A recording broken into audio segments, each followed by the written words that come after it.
Well, it's finally time. Welcome back to Advance Wars 2, where we take on the final conflict. It's been a long war, and we're going to end it now. And that difficulty level is no lie. To a first-time player, this mission will be one of your biggest challenges ever. It certainly was back when I was a kid and I first played this. It took me months just to beat this mission. But hopefully my run of this should give anyone attempting this some advice for doing it. As you can see there, we've got 3 commanders on our side, all against Sturm, who has a massive advantage right from the start, as is often the case with the AI. And once again, we get this extremely ominous theme. And hey, Lash didn't actually appear in the last pre-battle scene, so finally we're actually seeing her. And every time we have a day limit mentioned, yeah, alarm bells should be going off in your head. Yep, the final mission is timed. But you know what? That's the least of your worries. Yeah. Because, if you can hear a name like that, yep. We have this thing called the Death Ray. Apparently, it doesn't damage black hole troops, but it needs 7 days to build up enough energy to fire. Take that information to heart, because you, the player, should not forget that either. Now it's time to select our characters. Just like the previous mission, we can pick a team of 3 out of any one of the 4 nations. Orange Star, Blue Moon, Green Earth, which again is somehow listed 3rd despite the fact that you always have to complete it 4th, and Yellow Comet. But who are we going to choose? Well, I'm actually going to take a little bit of time out here and explain a few things. Because if you're planning on S-ranking this mission, heck, if you're planning on even just completing this mission at all, you are going to need a plan in place. Now, right here, I'm just displaying the map for this one. But basically, all I'm going to talk about here, just so that I don't waste time talking about this in the actual mission commentary, is you have 3 armies here. Now, don't mind the colours on this map, they can be whichever one of the nations that you want, but every one of the armies has their own role to play. Just like Great Sea Battle, each of the 3, again, I've already reading redundant, but has their own role, and you need to have this planned out in advance. Know which role each army will play, because that is going to influence your choice of commanders here. Your choice of commanders in this mission is actually extremely important, as it will dictate your entire playstyle for this mission. Now, what I'm going to say here is, the setup that I like to use, or rather the actual strategy that I like to use for this one, is purely the one that works for me. After I finish this, I've looked up several other playthroughs of this mission on YouTube, and I've noticed that a lot of them do it differently. Now, I've seen people use the central character as the one to take out the Death Ray. Me, I don't do that personally. I'll tell you exactly how I do my plan in a little bit, but yeah. Once again though, I will iterate just like I said in the previous mission. The one who... I'm kind of spoiling this, but the mission here is to destroy the Death Ray. That's that thing right up the top of the map in front of the giant missile. That's it. You have to destroy one static target. You think that would probably be easy? No. In order to get there, you'll either have to brave the fire of 2 cannons at once, or smash through a hell of a lot of pipe seams. All the while, Sturm has an enormous property and income advantage over you, will be deploying huge amounts of forces to counter anything you send at him. This is going to be a very hard-fought battle. So, I'll just get into the roles that everyone has here. Firstly, the first character you choose. They're going to be the Central Army, that's what I'll refer to them as. They're right about, positioned well in the center. That much should be obvious. Now, if you'll notice here, the Central Army has an island in front of it with a couple of bases and properties on top of it.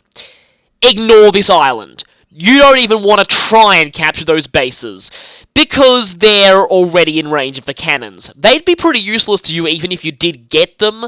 Really, what your mission is to stop Sturm from getting those.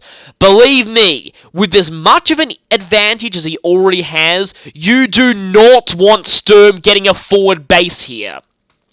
Now, the way I play this, Player 1, or the Central Army, their mission entirely is to prevent Sturm from taking that island. That is their entire role here. Their other role is to be a distraction. And for some reason, when I played this time, I actually had most of Sturm's meteors hit them. This is a very, very good thing. Because you need to, remember how I said before, you need to know how to lure Sturm's meteors? Yeah, that's really, really vital here. If you don't know how to lure his meteor strikes, and believe me, you will have to deal with his meteor strikes, because you will be unavoidably charging his power meter in this one. They are going to hit whatever you're sending to destroy the death ray, and if that happens, you might as well reset, because you're pretty much screwed if that happens. So, who to choose for the Central Army? Since they're going to be mostly focusing on defense, there's really only a few that I like to choose here. Now, this game really lacks any pure defensive specialists, really, overall, but the one that I like to choose, and the one that I went with in this run, is Grit. I know that Grit has already got an enormous amount of screen time in this playthrough, and I do admit he is one of the more overpowered characters in this game, but there is a very good reason why I'm choosing him here. His increased range on indirects is, well, incredibly helpful in keeping Sturm's forces away from the bases on that island. Not only that, but their range is so good that when, for some reason, Sturm doesn't have forces there, which is very unlikely, believe me, but if for some reason they aren't there, he can actually use his increased range to try and help out one of his allies if Sturm gets forces into their main base. So, he's pretty good for that. Added to this fact is that Grit can assemble, he can basically very quickly assemble a force by spamming artillery early. Artillery are fairly cheap, and a large amount of them can hold back Sturm's forces on that island.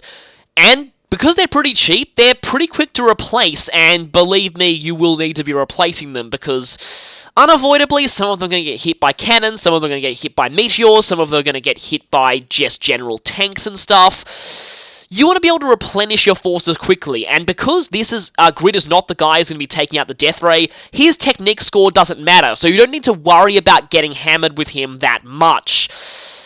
And yes, you are going to get hammered very badly. You should be really thankful that technique only matters for one person in this mission, seriously. There are a few other choices that can work here, though. One of them is Kanbei. The idea behind using Kanbei centrally is that he tanks, basically holds the line with his superior defenses overall, which basically equates just 10% higher defense because of Sturm's 20% higher attack, but it's still better than nothing, and he's still the one who actually gets some kind of semblance of a defense bonus against Sturm. So that is kind of helpful. Not only that, but he can charge his power meter quite quickly. Grit's powers actually don't help that much here because he already really has enough range at base to do what he needs to do. Kanbei, on the other hand, could really benefit from his powers, making his troops more survivable and able to go out on the offensive, basically. And that's basically it. Now, the third one who I'd like to recommend for this duty is Colin. Now, Colin is interesting in that he also pulls the defense strategy, but in kind of the opposite way to Kanbei. He mainly does it through sheer weight of numbers, and getting the good stuff first, that strategy about him that I like to talk about earlier. Colin, because you have a couple of airports in there already, Colin can actually bring out cheap bombers against Sturm quite early. Now, you can attempt to sneak them through the cannons. There is a blind spot in those cannons, but it does take quite a bit of effort to get to, and it is only one tile, so yeah, it's pretty tricky to get to. But if you do get there, there is a blind spot. If you can get through there, you might be able to get a bomber into the Death Ray. Problem: Colin's bombers cannot one-shot the Death Ray. You actually will need two. And sometimes getting slipping two past enemy lines is a bit too much of an ask. But rather than go on the offensive with Colin, you could use those cheap, well, comparatively cheap bombers to just act as general offense there before Sturm is able to get some... Sturm will be getting some really good stuff early, and he will be sending fighters your way. So yeah, for Grit, you will need to use missile units, because Sturm will send air units your way. Fighters and bombers, so you'll need to watch out for that. Back to Colin. Yes, he can defend through sheer weight of numbers, and again, he's good at replacing his troops cheaply, which Grit can do too, but Colin does even better. So that's basically all of what I believe to be generally who I like to use in the center. Now, the left-hand commander has a fairly interesting role. They're basically just bait. Now, the thing is, I've tried using them as the one to go for the death ray in a lot of my playthroughs. They very rarely get very far, because for some reason, Sturm's AI just loves to concentrate his most intense attacks on the left-hand side. He already has an airport up there, and he has exactly the same up in the right-hand side, but for some reason, Sturm is always the quickest to send bombers down the left side first. So the one on the left-hand side is mostly going to be a decoy and bait, but they're going to have to play a defensive game. Now, for this reason, the one that I really like to use here is Kanbei. And yes, I prefer him on this side. In most of my successful runs, I've used Kanbei here, for much the same reasons that I suggested him in the middle. Basically, his increased defenses help him hold the line, and that's really what you need to do here. He can also prove to be a good distraction for Sturm's meteors, and he has a lot of opportunity to build up a bit of a base, and his indirects aren't bad. He's generally good at everything, so yeah, he's actually pretty nice to use. Now, the other person who I've had interesting success on the defense with there is Eagle. Now, you might not want to use Eagle here because you might want him on the right side, at least if you're doing the strategy that I use. But if you're not using him there, Eagle can be kind of helpful. Now, Eagle will tend to get mauled pretty badly. He'll defend differently to Kanbei, though. He'll mostly focus on spamming cheap battlecopters. And for that reason, I guess Sensei could work well there too, but I just kind of like Eagle for one main reason. Because Eagle is going to get mauled very badly over on that side, his super meter will charge very quickly. I once had a run which, annoyingly, I didn't get the S rank, so I wouldn't have kept it anyway, but the recording crashed, and it was annoying because I really wanted to actually show this off, because it felt extremely awesome to actually do this. Eagle was getting so badly destroyed, I had a feeling I would outright lose the mission. By the way, I should have explained this earlier. If any one of your 3 armies is wiped out, you lose instantly. Even if you have a bomber right in front of the death ray with one of your other armies, you will still lose if one of them is wiped out, so you need to make sure that all of them survive. Now, basically, yes, Eagle was doing so badly here, I actually had a feeling that I'd outright lose. His forces were completely all over his base. I had to retreat a whole bunch of infantry down to the lower mountains just to have a unit that survives, and even then, I was pretty sure my headquarters was going down very quickly. And then I got my superpower, and with the Eagle Super Lightning Strike, that one Lightning Strike actually managed to give my forces enough movement to completely clear out Sturm from Eagle's base, and make a complete and total comeback. And it was actually really interesting. It basically felt like Eagle was the guy who, it looked like he was going to not contribute to the team at all, and then suddenly he pulls this massive thing and just totally sweeps away the competition, and suddenly he's back in the game again. Lightning Strike can do that for you on the defensive, it's not just an offensive power, and for that I actually really liked it, and I felt that that actually does have potential. So, an interesting method of defense there, but it did work for me in one run. Well, kind of worked, because I didn't actually get the S rank, so anyway. Now, in terms of other people there, I reckon when you're thinking defensive, you could go for Andy on that side. Andy is, again, the only one on the Allied Nations side who has the ability to heal their units through their powers, and with that, yep, he's also pretty decent on the defensive, and that's pretty much it, basically. Yeah. The problem with Andy, though, is that it'll rob you of using a certain commander on the right-hand side, and you may or may not need him, so yeah, you're only allowed to use one commander from each nation, like, overall here, so yeah, just bear that in mind. The right army is the one that really makes a difference here. This is just the strategy I use. I've seen plenty of playthroughs where people go for the death ray with the central army, and they often tend to use the same characters there. But anyway, the way I do this is, the right-hand side, they are the death ray assassination squad. Their entire mission is going to consist of maybe getting one or so base in enemy territory, building up, and then rushing straight for that death ray with most likely bombers or medium tanks. Probably, hopefully, bombers, if you can get enough money for them. And the reason being is that, well, actually I'll mention that in a bit. Now, the commanders that I feel are best for this are Max and Eagle, and that's the reason why I was saying that you might not want to use Andy on the left side, because that'll stop you from using Max on the right. Max and Eagle both are useful for the same reason. Their bombers have the ability to one-shot pipe seams and the death ray, and that can really help on your speed ranking. Not only that, but both of them just genuinely have good power all around. Remember that they're going to be the one in charge of the power score. Of them have CO powers that really help in actually getting that power score. Max's powers increase movement on all of his direct combat units. This not only helps his bombers get to the death ray faster, but it also helps catch any of Sturm's weakened units that are trying to flee from you, and thus rob you of the kills you need for the power score. It's actually very, very useful.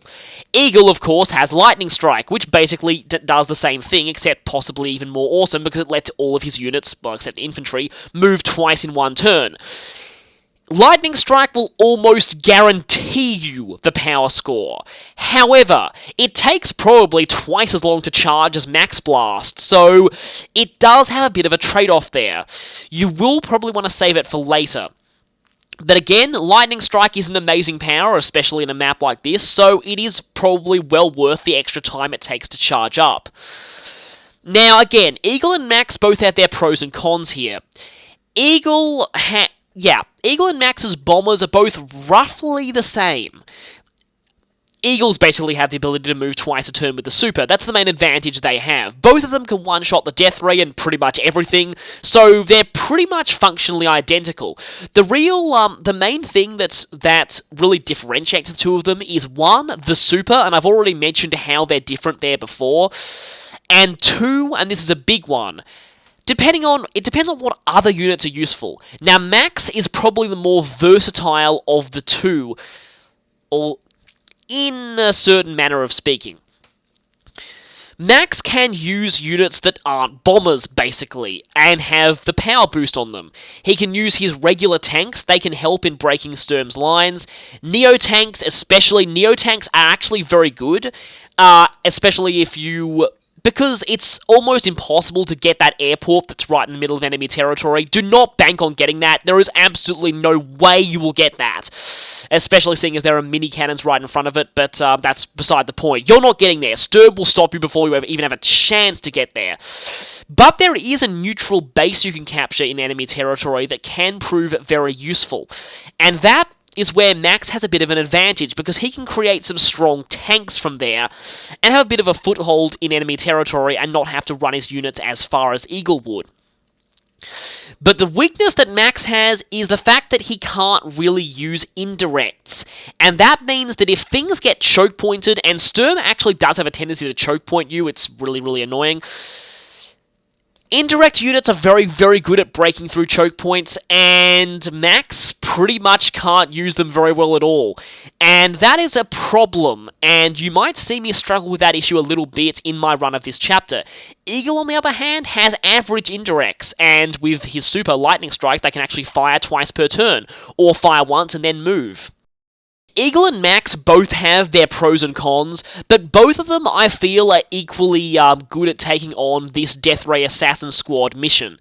And with that, I've pretty much explained the roles and how we're going to do things. But I will say that a lot of combinations of commanders can work here. Feel free to experiment, because Yeah, I just warn you that you will have to really radically change your playstyle sometimes, but feel free to experiment. There are exactly 3 characters I would not recommend using here, and I'll go over the reasons for them right now. The first is Olaf. Now, as tempting as it might be to kill Sturm's 1 movement cost across all terrain with snow, I've said before and I'll say it again, Olaf does not play well on a team. The fact that his snow will slow down his allies just as much as his enemies really hurts you in a mission where you have 2 allies. And overall, screwing over Sturm in the movement department slightly is not worth screwing your 2 allies to do. It just isn't, and that's why I would not recommend Olaf here. In 1 versus 1, Olaf is really, really good at screwing over Sturm. In fact, he's probably the only commander in the game who can actually claim that. But that's 1 versus 1, and this isn't, so yeah. The second I would not recommend is Drake, simply on virtue of the fact that there are no ports here whatsoever, so Drake has absolutely 0 navy. He's actually the only commander, I believe, in the entire game who literally cannot use their specialty unit on this map, so for that reason alone, I would not recommend using him. And, well, yeah, that's pretty much all I have to say. His powers can be helpful, but due to the fact that there are no ports and no naval combat, I wouldn't really recommend him. Now, this is not true of the hard mode version of this map. The hard mode version is completely different, and does include navy, and in fact, Drake is really good there.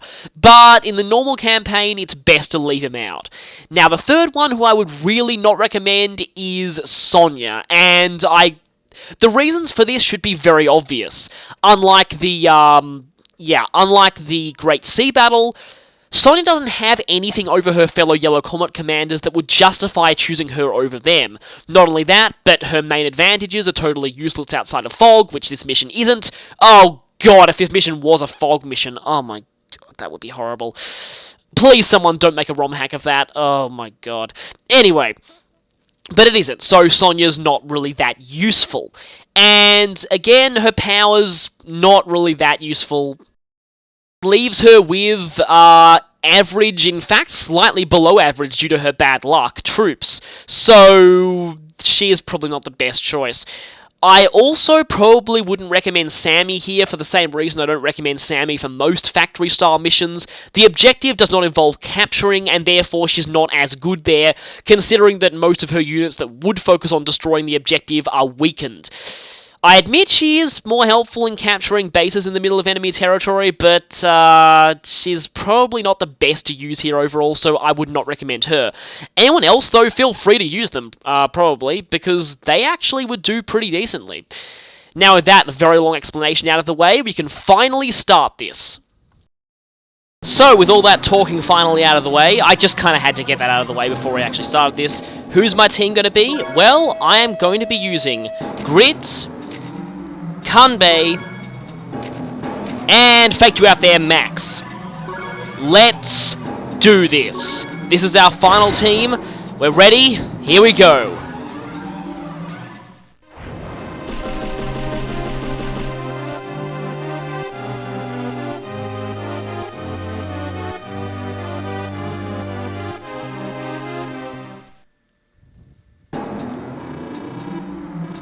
And,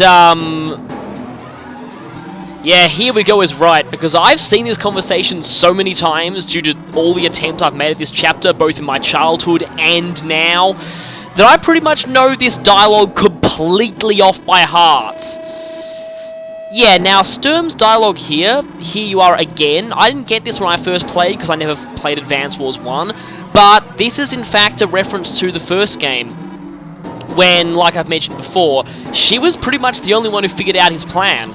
Except she then stupidly went and charged off on her own and got captured, and yeah. But anyway, you might wonder what exactly the point is of Sturm just missiling everything, but I guess it's sort of an intimidation tactic, maybe? I don't know. He probably couldn't care less if the whole world was destroyed when he conquered it. But anyway, let's get on to our objective here. Yep, you can see it right here, that huge satellite dish looking thing. And that is going to be our target for this mission. And Eagle always going for quick attacks, like always. That was really redundant anyway.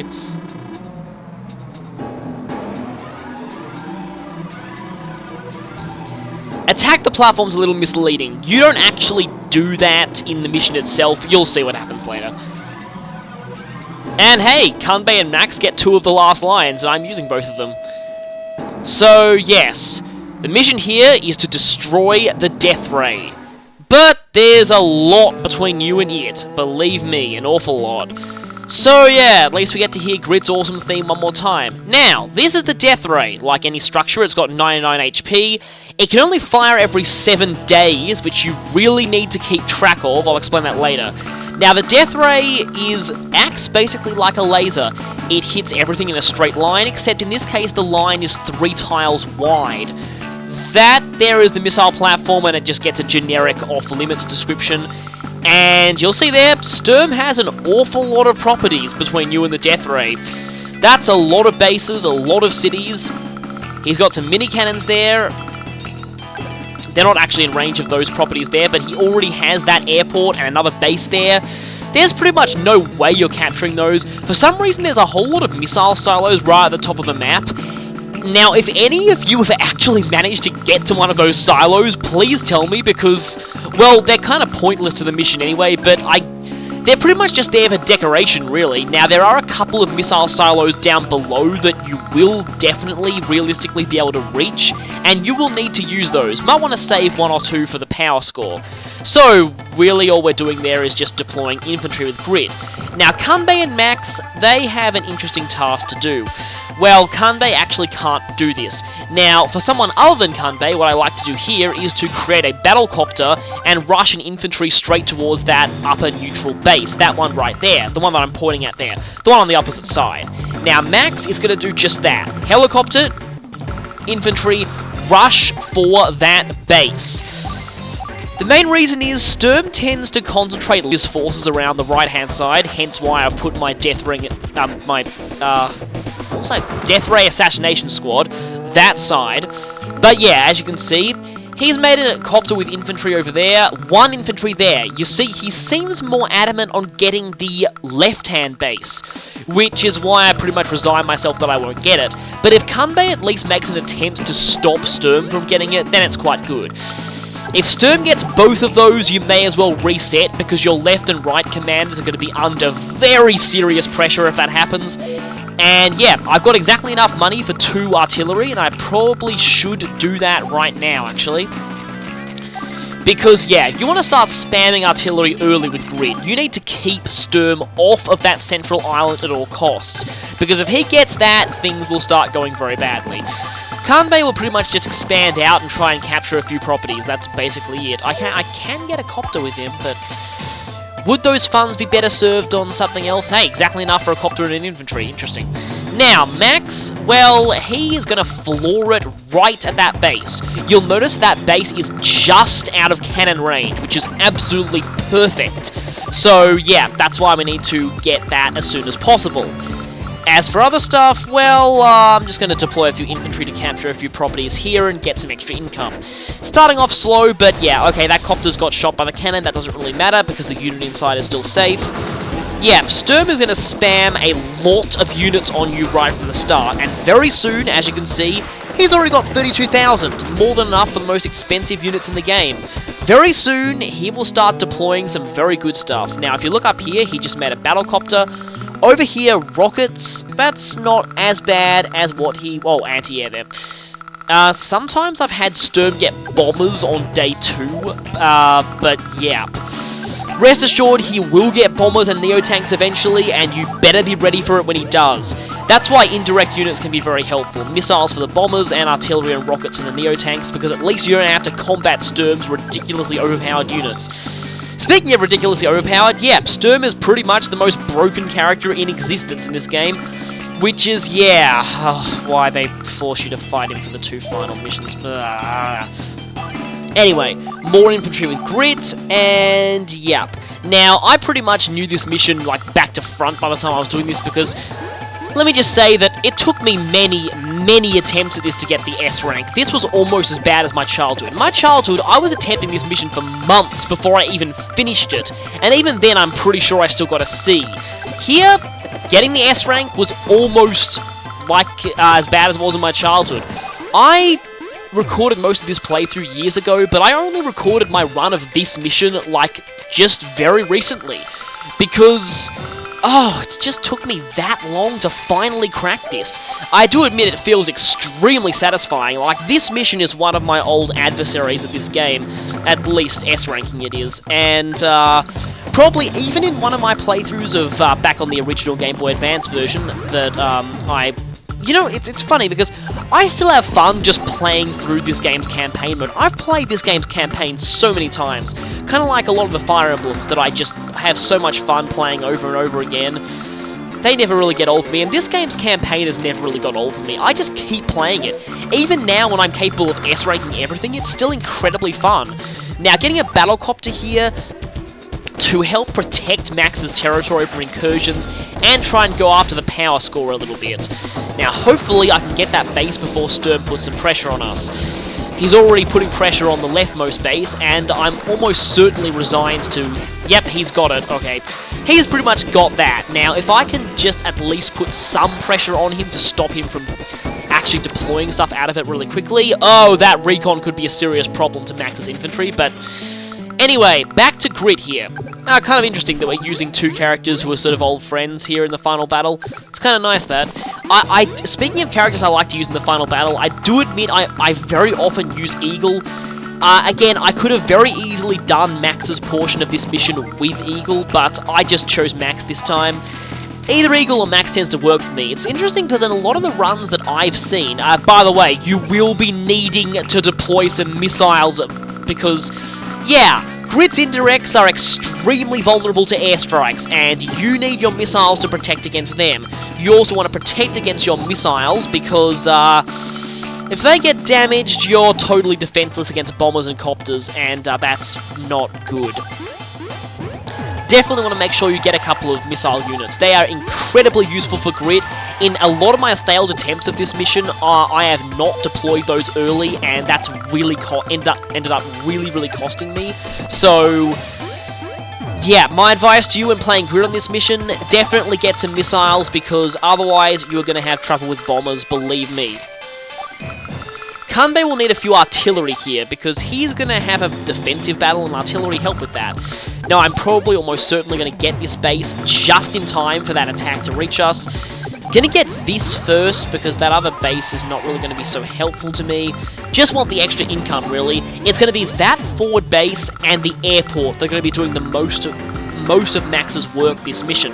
Speaking of the airport, make sure you don't accidentally run the battlecopters into cannon range.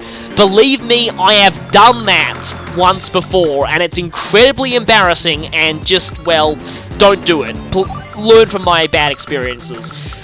I did it accidentally once, and I was face-palming for ages. Always check the cannon range.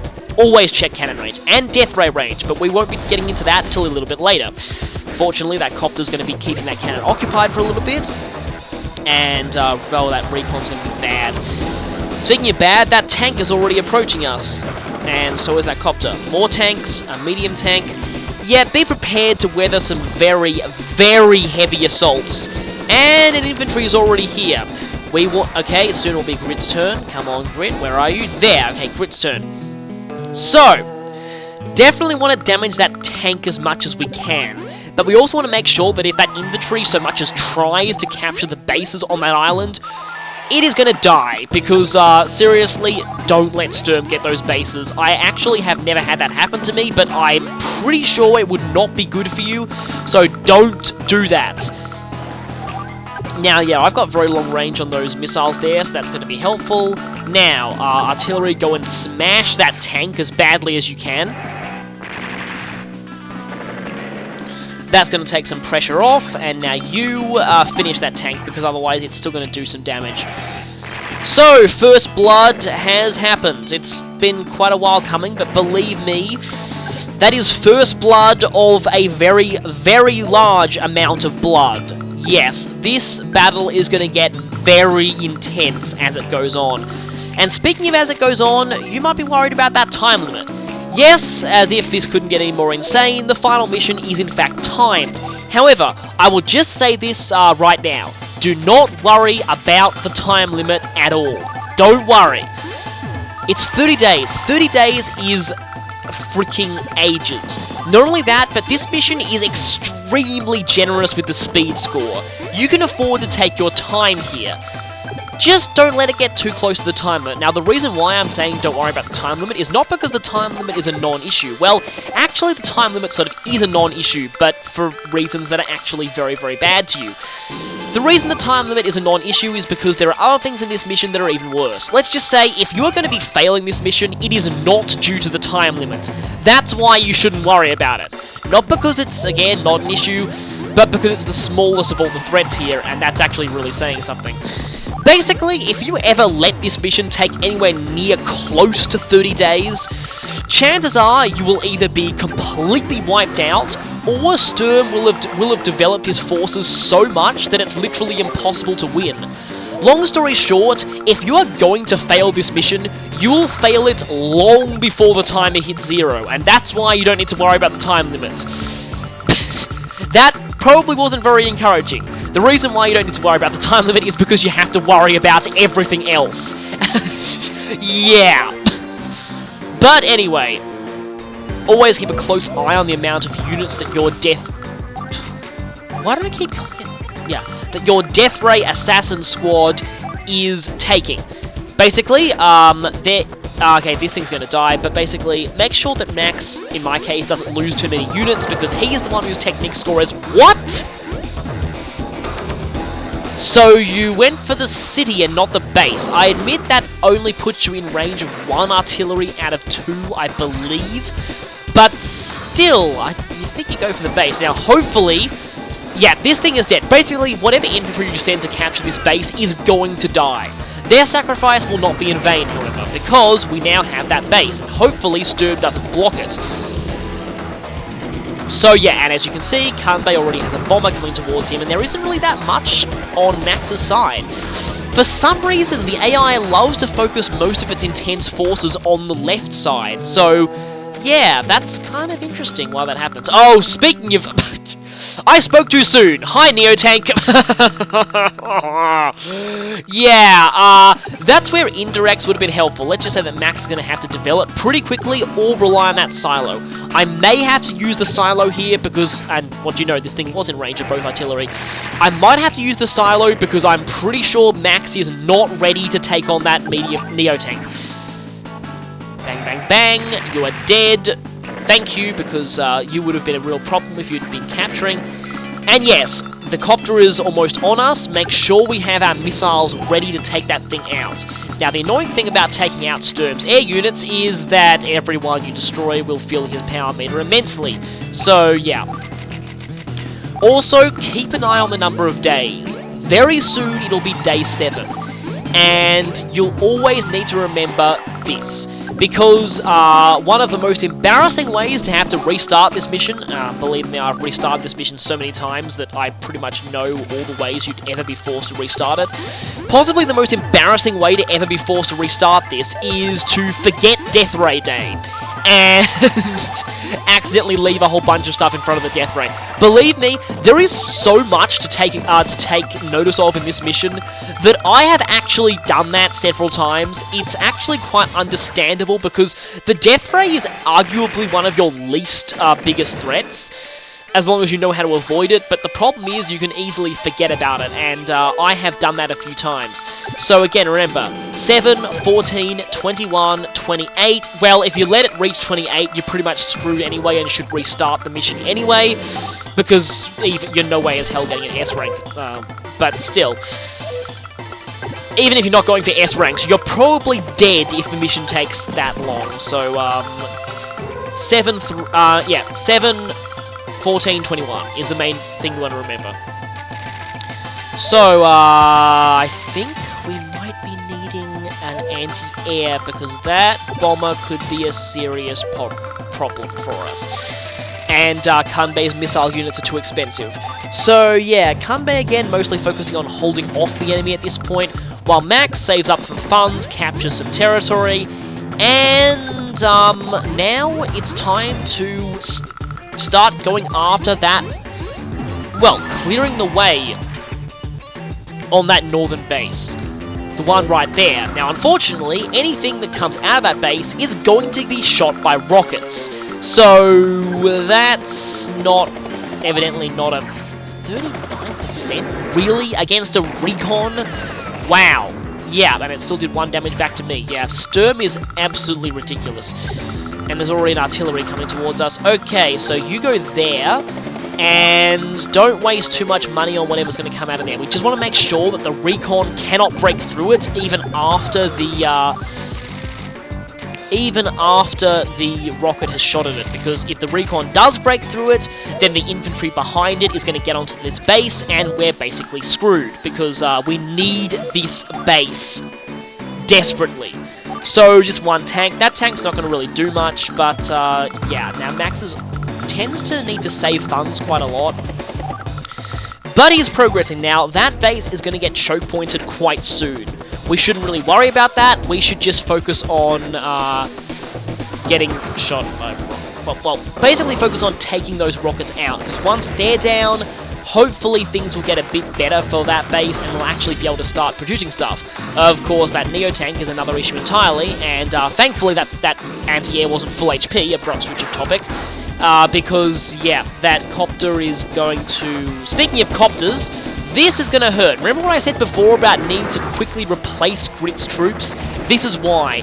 Don't expect his artillery to hold the line forever, and that's the reason why I like spamming with him, because you get a lot of cheap replacement artillery, and technique doesn't really matter for him. So, yeah, okay, we need to watch out there. Yep, the battle is well and truly joined by this point, and it's day 7. So, we need to drop everything and get the hell out of the death ray range. On day 7, what you want to do is, okay, you know what?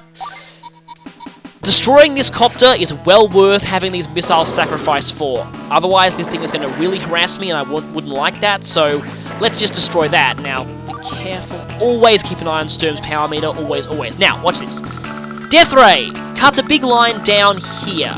Straight through your 2 bases and headquarters.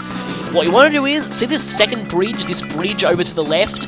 That bridge is not hit by the death ray, so you want to retreat everything over there. This thing's already dead anyway, so I can pretty much safely leave it behind as bait, but anything that is within range of the death ray, you pretty much don't want it to be there. Now, you want to move all of your units over to the line from that second bridge. You also want to make sure that you're clear of those things, and also do not deploy anything out of your bases this turn, because as you saw, both bases are in range of the death ray and will get hit immediately before you have a chance to use them, and will be rendered pretty much useless. It's a waste of funds, don't do it, and it gives you a huge reserve of funds to use next turn when it actually does matter. So whatever you do, do not create any units from the bases that turn. Don't do it. So yeah, Kanbei really doesn't need to worry about the laser. It's really only the central person who has to worry about the death ray, and that's part of the main reason why it's not actually that big of a threat. Speaking of bigger threat, watch out for Sturm's power meter. It's already grown ridiculously since I last saw it. And here's the thing.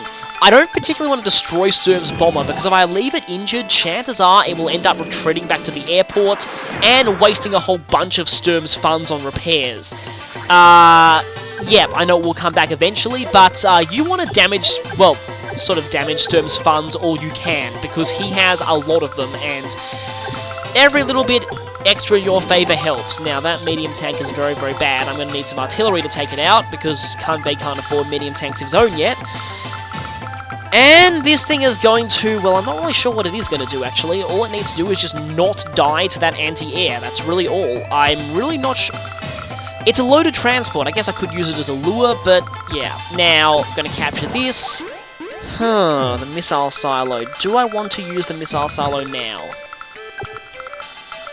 If you're using the silo, you want to use it for one of two things. Either A, helping you get the power score, or B, weakening any of Sturm's really, really dangerous units that you can't take on yet, like Neotanks, let's say. Again, Max doesn't really need to worry about the death ray at all, so, yep, no worries there. But what we do need to worry about is not getting our copters shot by cannons. Actually, that Neotank. That Neotank is really what we need to worry about. But first, bang, you get damaged heavily, and now, let's see if the copter can finish you. Oh. You know what? I'm probably going to have to do this, aren't I? Yep. Now, you are still not dead. Wow, that is one tanky recon. And you're going to go up and finish off, hopefully finish off this thing. Because if I do that, then hopefully I will be able to block off that Neotank. Or I could leave those rockets damaged and see if I can keep them alive for the power score later on. Because, yeah, you actually, in this mission, getting the power score, as is always usually the case, is probably one of the trickier things about this mission. You actually probably need to leave a few injured units alive just to do that. Now, I really haven't needed to do that much in this run. Now I really needed to, because generally speaking, you need to kill about 5 or 6 units in the space of a single turn. And often you will need to do as much as you can, because sometimes it just won't be enough. Sturm will produce an enormous amount of troops, and sometimes, yeah, the power score will just keep growing to the point where you can't really realistically achieve it. That's another reason why you don't want this mission to go on for very long. So, yeah. Also, this thing happens. Yep! Old Death Ray is ready to fire up. I do admit both the animation and the sound effect of the Death Ray is just awesome. Like, seriously, it's incredible. Like, I just love that sound effect and animation. It's just so amazing. You feel confident taking on copters with your... Wow, that did a lot. Yeah, I'm a little scared about that Neotank. But, speaking of things to be scared about, yes. But, hey, weren't these missiles at full health last turn? Yes they were. Being hit by the Death Ray is the same as being hit by one of Sturm's meteor strikes. It takes you down to, well, it takes off 8 HP. It also doesn't hit Sturm's own units, so anything hit by the Death Ray is essentially crippled to the point of uselessness, so that's why you really want to get as much things out of range as you can. But again, fortunately, you don't need to worry about it. You only need to worry about it every 7 turns. Unfortunately, because it's such a long time before you need to worry about it again after it fires, it's very easy to forget about it, so don't. Remember, 14. 14 is the next Death Ray day. Remember that. And on that note, I believe I shall see you in the next part.